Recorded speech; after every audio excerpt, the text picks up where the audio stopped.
બોલ બાપા ઘર જાય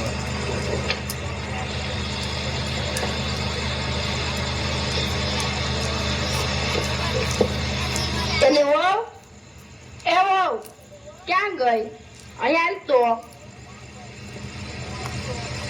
આવી બા હવે તો શ્રાવણ મહિનો પૂરો થયો અને આજ તો અમાસ છે હવે આજ તો અપ્પા કર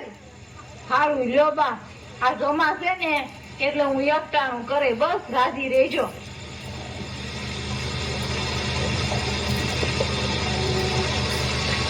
સાતમને સોમવાર યજમાનના કલ્યાણ બાયો જય શ્રી કૃષ્ણ બા ઓણ સાલ મેનો મારીને ઘેર છે બાયો જય શ્રી કૃષ્ણ બા આવો આવો ગોર મહારાજ કઈ જ્યોતિષ બોતિષ જાણો છો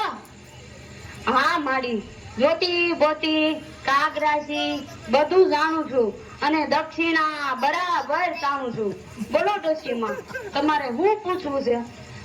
જો ગોર મહારાજ વાત એમ છે આ શ્રાવણ મહિનો પૂરો થયો ને મેં આખો મહિનો અપા કર્યો ને ઓલો સોરો છે ને ત્યાં જઈને ભજન કર્યું અને આ મારી હવે તો આખો મહિનો ધનેડાની જેમ 2 વખત ખાધું તો કોને કેટલું ફળ મળ્યું તી જોઈ દેખો મહારાજ હા જોઈ દઉં તો સાંભળો મારા ટીપણામાં જેવું જોવામાં આવશે તેવું કહેવાશે જી મારે એવી પ્રતિજ્ઞા છે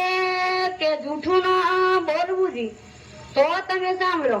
આમાં કોણ સાસુ અને કોણ વહુ તે હું કોઈને ઓળખતો નથી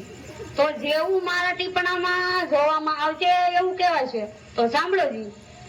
વહુએ એક એકટાણું કર્યું તો તેને એક એકટાણાનું ફળ મળ્યું અને સાસુએ આખો મહિનો અપા કર્યા પણ તેને કાંઈ ફળ ન મળ્યું તેને ક્રોધ કર્યો અને ખીજાણા માટે તેને કરેલું વ્રત તે બધુંય બળી ગયું અને શ્રાવણ મહિનામાં આડોશી પાડોશી ગવલમાં જબુમાં મોંઘીમાં કાશીમાં તમે બધાએ ભેગા થઈને ચોરે થઈને આખા ગામની પંચાયત જ કરી છે